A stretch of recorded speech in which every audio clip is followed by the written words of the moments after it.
were you, I would stop listening. I know a lot of stories, but I'm dead serious. Stop. No? Well, it's your choice.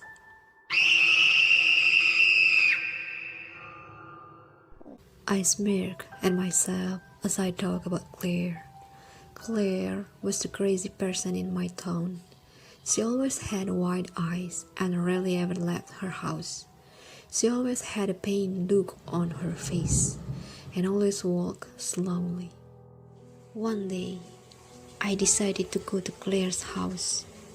As I walking up the steps to her house, I saw a curtain on one of the basement windows move.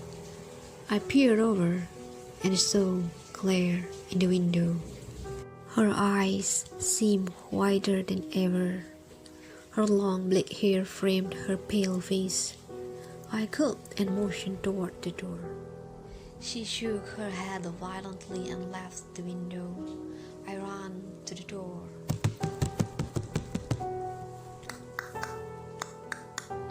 No one answered.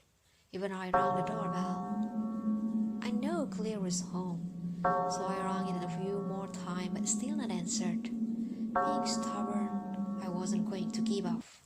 Claire was still standing at the window with her pale face. I spoke through the window, hoping she could hear me in. Claire, I just want to talk. Let me in, please. Claire shook her head again, and I heard her muffled voice come through the window. No. Claire cannot move. Claire's never. Go away. I had never heard her spoke before, so I was confused by the way she referred to herself as Claire. I smiled gently her. May I speak to you right here? She studied my face for a minute, then gave a curt nod. She was frightened. I could see her trembling as she stood before me. No, it wasn't about there. I just needed to know. I took a deep breath and sighed. Tell me what's bothering you, Claire. I won't say anything, I swear.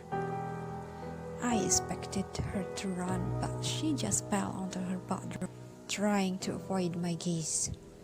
I looked down at her. Claire, tell me please. She looked back up to me with tears streaming down her face. Claire's second life is running. It's breaking, Claire.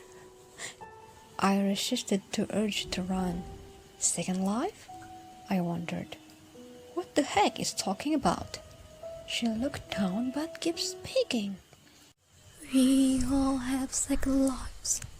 More just than lives theirs. Claire is living second life. It's horrible. The doors, the footsteps, the shriekings. It's too much for Claire. She abruptly stood up and tried to run in the other direction. After she took 2 running steps, she collapsed. She covered her ears and screamed. I pointed my hands on the glass. Claire, what's happening? She looked at me, tears flowing even more freely now, and spoke quietly. I had to read her lips to figure out what she said. She whispered, Don't move. I shouted to her, I'm going to help, Claire. Don't worry. I stood and started running. But as right as I took the first step, I understood. A wave of pain washed over my whole body with each step I took. Sounds of doors slamming and creaking open and closed, loud footsteps, and the voice of people who I had ever done wrong by. Yelling, shrieking, and crying filled my ear. I was overwhelmed so much that I only had managed to squeak quiet, and the pain dulled, and after a bit, but flashes of white filled my eyes. I turned my head to Claire's windows. I could hear her pain shrieks coming from the window. She managed to bring herself back up to it again. I didn't dare move closer. I knew what was happening.